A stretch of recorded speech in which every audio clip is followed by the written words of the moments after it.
What up, guys? Welcome back to another episode of the Barbell Brigade Talk Show. I'm with Silent Mike and Tim Kennedy, who, as you guys know, Special Forces, UFC bass player, fighter, rock star, rock star, barbecue expert. A whole new persona.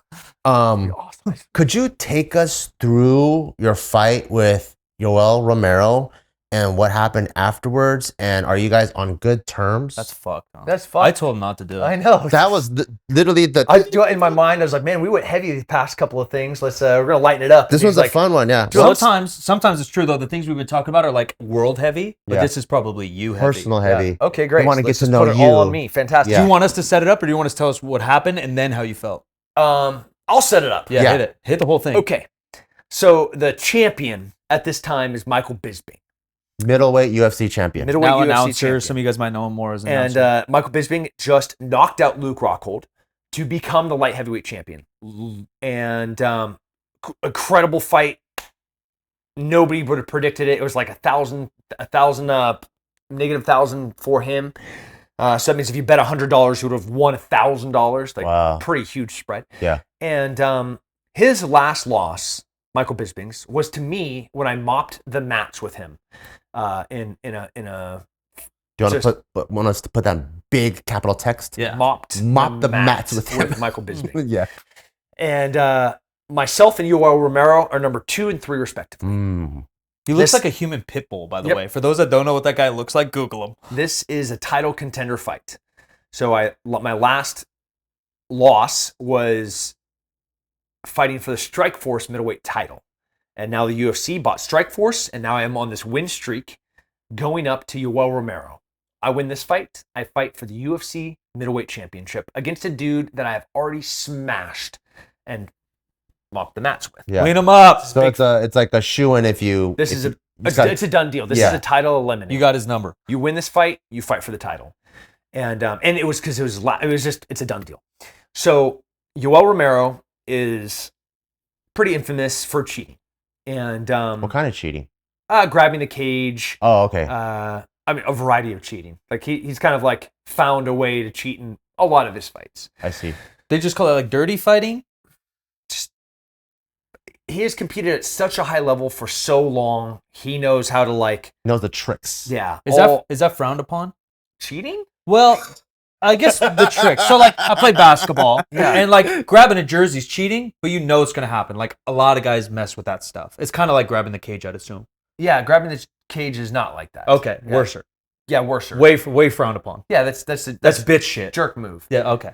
So stoolgate ended up being what they coined this fight, which was the first time there really clear rules and laws, not laws, but rules about what happens inside of a fight, because this is a sanctioned bout. Mm-hmm. You have how long the rounds are, how much people weigh, the qualifications of the officiating official, the experience of the judges, and then what happens in between rounds, the reason that there's a 1-minute break, if you can be wearing grease when you fight, you can't. There's lots of rules. Yeah. And they're hard rules because people are betting. Yeah. Millions of dollars on these fights. Well, at this point, the UFC is already huge. Yeah, this is a big deal. Yeah. And this is John Jones on his reign of terror. Yeah. And so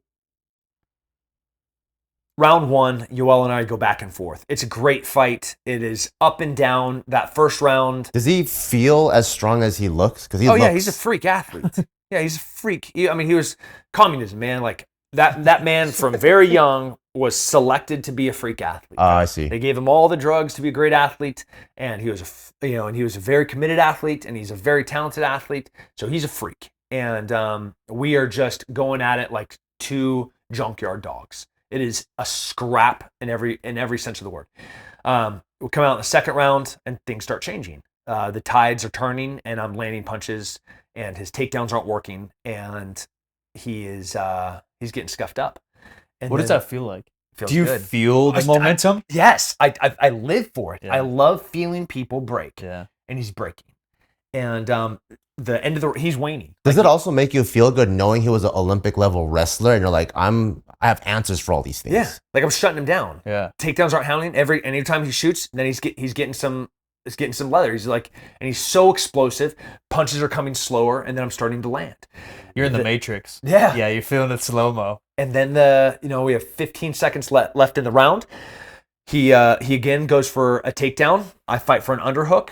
I fight a hand, and I land an uppercut. Puts him on Queer Street. He starts walking. He's wobbly. I start landing these big combos. He falls all the way to the cage, and then I just blast him. Just punch after punch is landing clean, and he just crumbles to the ground, and I get pulled off. And I think it's over. By a ref. By the ref. Big John McCarthy. Okay.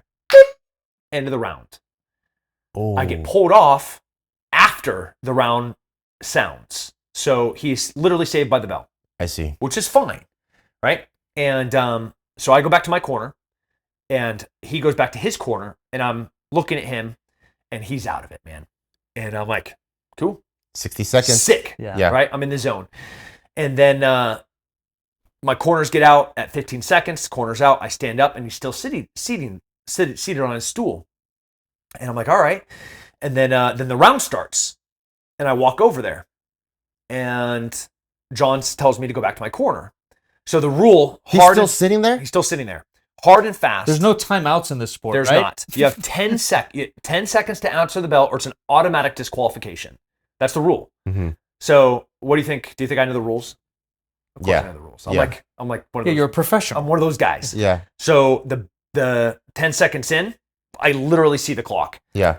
It's the fight is over. Mouthpiece is out. I'm pointing at Dana White, like, make it rain, boy. Knockout of the night, no question. Give me Michael Bisping. I want a title shot. Mouthpiece is out into the. I'm looking for my wife. Like, put on them red poundies. It's gonna be a sick night. And I still got energy. Yeah, I'm good. Well, this is gonna be a long night, sweetheart. Drink water, take a knee. It's getting real. And then a little while later, John stands him up, gets his corner out. They spilled a bag of ice. They put too much grease on him. They dropped some Vaseline on his chest. Every trick in the book. He doesn't call the fight.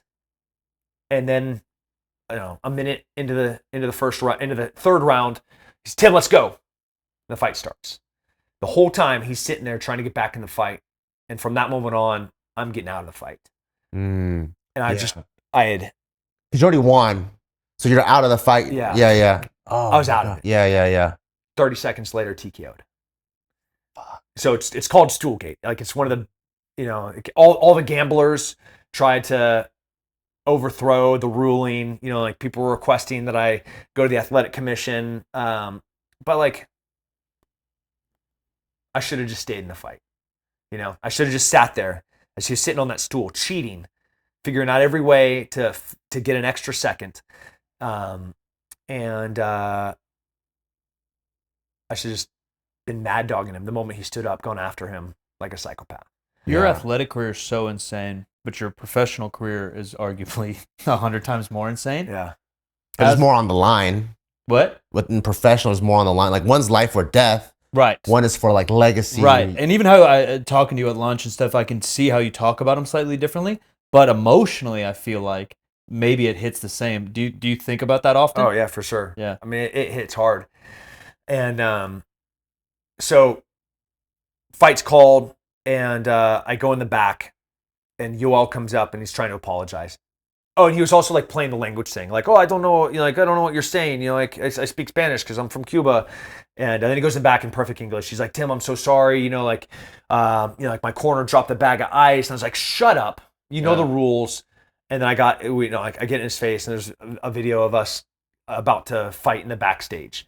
And it was just so disingenuous and insincere to have knowingly cheated and then go and try to apologize to somebody that you just cheated out of a title shot, out of the ring. Do it in the ring. Cool. You want to go fight for the title? Earn it in the ring. Don't come in the back and hand a bunch of bullshit. That nobody cares to hear. And I didn't. I had no tolerance for it. Had he been, what would have been like the more honorable thing to do? Like, if he couldn't get up at 10 seconds, like, he calls his own fight. So like, you throw the towel, right? No, you just don't get up. Yeah. You do exactly what he did.